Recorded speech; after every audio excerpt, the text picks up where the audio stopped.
Nagsalita na si Pangulong Duterte tungkol sa pag-abuso ng mga pulis sa Kingdom of Jesus Christ ni Pastor Apollo Kibuloy. Ito ang kanyang sinabi.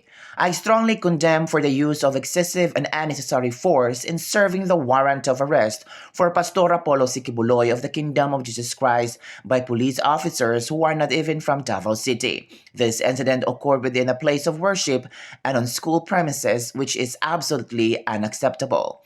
Will this overkill be a trademark of this administration when dealing with individuals who are merely accused of committing a crime and have not been proven guilty beyond reasonable doubt? Well, they exhibit the same lack of self-restraint they have shown towards critics of this administration when dealing with their supporters.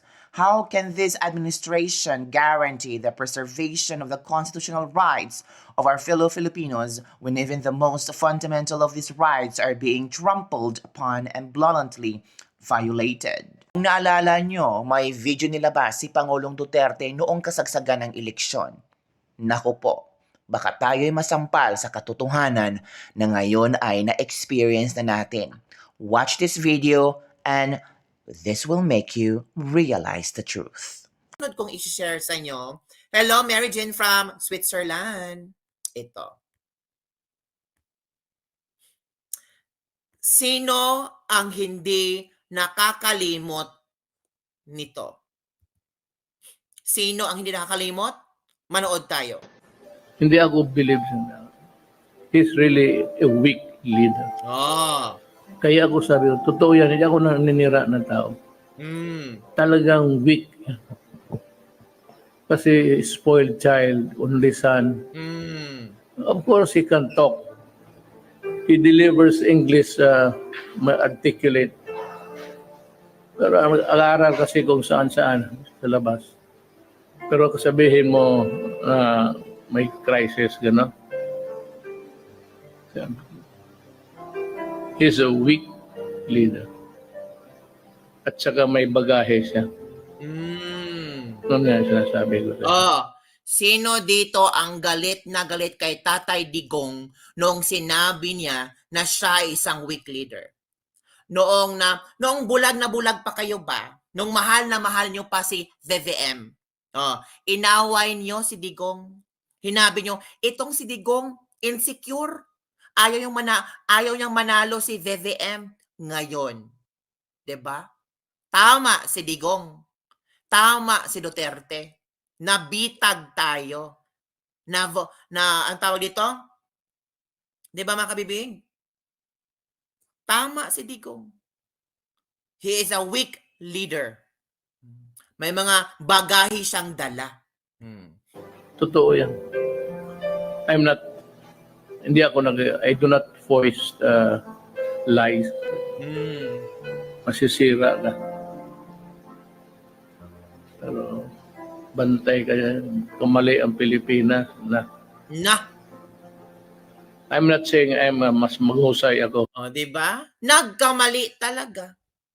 Tama si Digong, nagkamali. Nagkamali tayo. Ngayon, nasampal tayo ni Digong. Diba? Tama talaga si Tatay Diggs. Forever Duterte no matter what. Hindi ko binoto si BBM from Vilma. Nakakaiyak ang mga nangyayari sa KOJC from Esther. Solid Duterte tayo from Mary Jane Galang. Tama or mali si Digong? Comment below. Gusto kong malaman yung mga komento nyo. Tama or nagkamali si Digong? Kasi sa panahon na binulgar ito ni Tata Digong, binasya ng todo. Madami ang nagbash kay Digong that time na binulgar niya ang video, itong mga sinasabi niya. Na si Digong daw insecure, ayaw, tawag dito, sobrang gusto ng power, kaya ayaw yung manalo si BBM. Ngayon, kumusta? Kumusta? 'Di ba? Again. Maybe magkaroon siya ng maraming pera, may magpahiram, or mga loans ng pwede yan sila. Pero kung sabihin mo yung governance, papuntang may gulo, Di ba? May gulo. Anong reaksyon ni Bongbong? Wala. hindi ako believe na he's really a weak leader. Aray. Kaya ako sabi, totoo yan, hindi ako naninira ng tao. Talagang weak. Kasi spoiled child, only son. Of course, he can talk. He delivers English. English lang. Nadala kasi tayo sa mga English niya. Kasi once ang tao mang English, ay sabi natin, ito maganda, matalino, pwede ito maging leader, magaling to. Nadala tayo sa English. Ma-articulate. Pero ang-aral kasi kung saan-saan sa labas. Pero sabihin mo na may crisis, gano'n.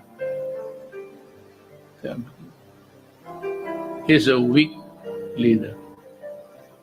At saka may bagahe siya. Ano kaya ang bagahe ni Bongbong Marcos?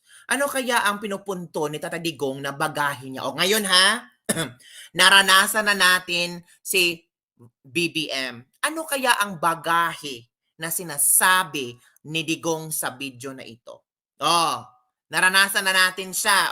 Comment below. Gusto kong malaman kung ano sa inyong third eye ng kokak.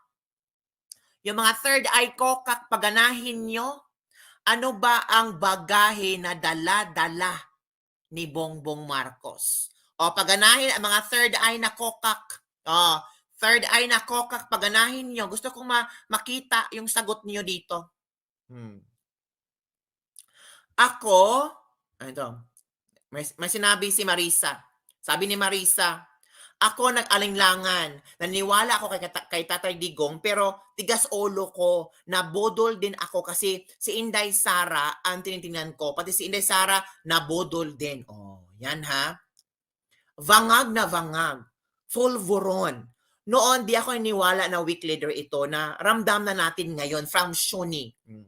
Alam na this from Morejin Santos. Kaya nga hindi ko binoto yung vangag kasi nakinig ako kay Tatay Digong. From Jean Tatishi. Buti pa si Jean. Diba?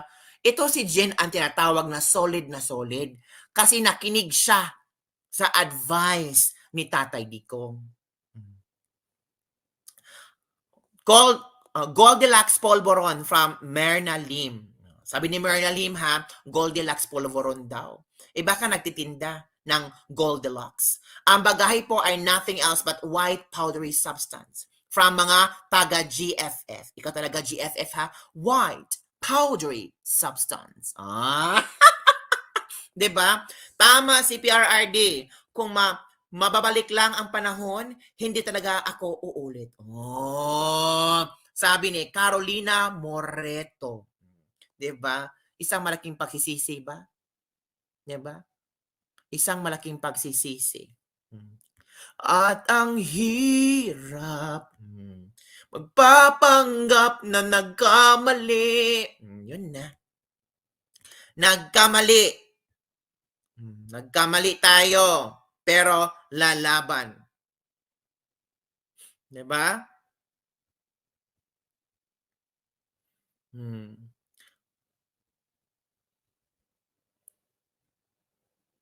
Ano ang iyong komento mga kabibig?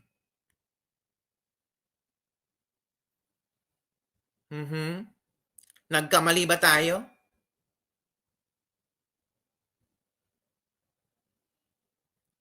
Ano mga komento nyo dito?